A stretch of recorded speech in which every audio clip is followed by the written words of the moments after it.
Welcome back to Singapore Tonight. A new tender will be launched later this year to build a new private, not-for-profit hospital in the East.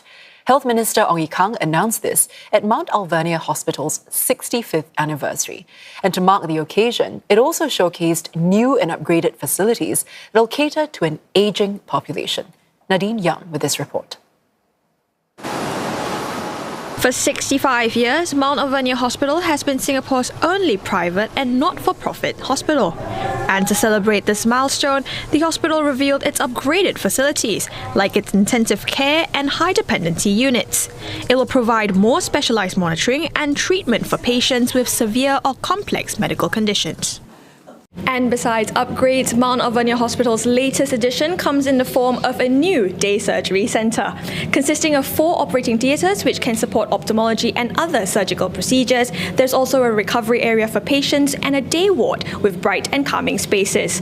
All this to continue providing care in an environment where patients and their families feel supported at every stage of their healthcare journey. 2, 3... To provide Singaporeans with more lower-cost private healthcare options, Health Minister Ong Ye Kung says there are plans for a second private and not-for-profit hospital. This would be the first land release for such a facility in almost 2 decades. But the tender will come with certain requirements. The first is bill size restrictions, so that the hospital bills are a certain percentile of the market and cannot lead the market. The second is to adopt a fixed price land tender approach.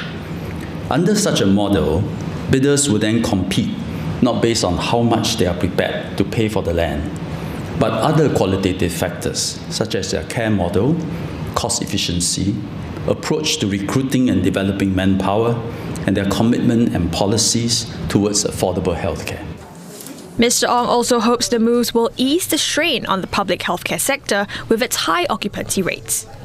This is an unusual situation, given that almost 40% of Singapore residents have actually purchased healthcare insurance for private hospital care. Yet when they require hospitalization, around half of them still choose to seek care in public hospitals. Private hospital operators like Mount Alvernia say they have a role to play. We need to work together and augment the public sector hospitals, making sure that we can together meet the demand of the population. It is a big project, right? I think resources will not be easy to pull together. So we will keenly wait for more information from the ministry to see if we can help in any way. Dr. Lam adds the ministry is on the right track in its goal to provide the best quality of care for patients. And for more on this, we're joined by Associate Professor Alec Morton from the NUS Swee Hock School of Public Health and Duke-NUS. Now, Prof, there is only one private not-for-profit hospital in Singapore so far. What gap will this second such hospital fill?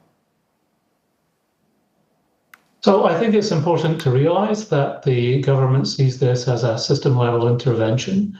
So it's an attempt to both exert downward price pressure on the private for-profit sector and also to ease congestion within the public sector. Now, of course, there's already an existing not-for-profit hospital in the shape of Mount Alvernia, but I think what the government is trying to do here is to create greater diversity. So to mean that there is going to be a range of hospitals which have different, if you like, different cultures, or maybe which are associated with different faith traditions. Right. So who are the largest, or would you say the main group of patients that are seeking treatments from such hospitals? Who will it benefit the most? So I think the target market for this new hospital will be people who have good insurance coverage, or possibly who have a bit more money and are looking for something which the public sector doesn't quite provide, or which they feel that the public sector doesn't quite provide. But at the same time, they don't feel comfortable going to a private for-profit sector. So research in other jurisdictions shows that often people who find not-for-profit providers appealing are people who, for one reason or another, don't fully trust the private for-profit sector. Meanwhile, what are some of the most frequently used services at these hospitals? So currently, Singapore has a number of not-for-profit hospitals, particularly in the community sector. So these hospitals offer typically something like step-down care. So, for example, rehabilitative care after surgery. But what's being proposed here is something which would be a more full-service, multidisciplinary hospital. So it would have the sort of departments that you might expect to see in NUH or SGH or any other big hospital. So it would be a hospital which would offer care of many different sorts and offer acute care, which community hospitals, of course, don't do.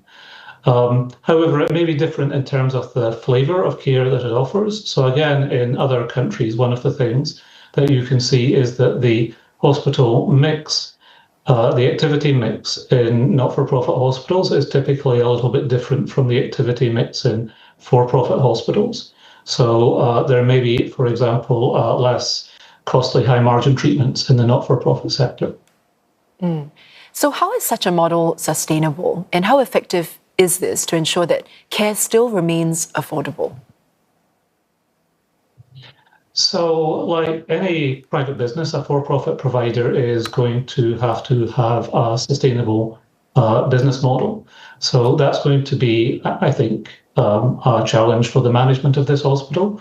It will be a new entrant in the market, and it will have to compete with a public sector, which is already high quality and enjoys high public trust.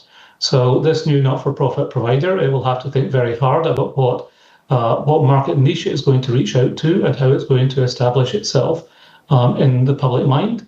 And when it delivers, it's going to have to make sure that it delivers a very high quality and with a strong focus on cost control so that it can keep prices down for its patients. Right. So how will these private not-for-profit hospitals then need to evolve with the times, especially when we consider that the demand for healthcare is growing with an aging population? So the demand for healthcare is growing, but it's also important to realise that there already is scheduled expansion in public sector provision. So I think the not-for-profit hospital will have to think very carefully about how it grows its brand and also establishes its distinctiveness in the mind of the public. Professor, thank you so much for sharing your thoughts with us. That was Associate Professor Alec Morton from NUS Swee Hock School of Public Health and Duke-NUS.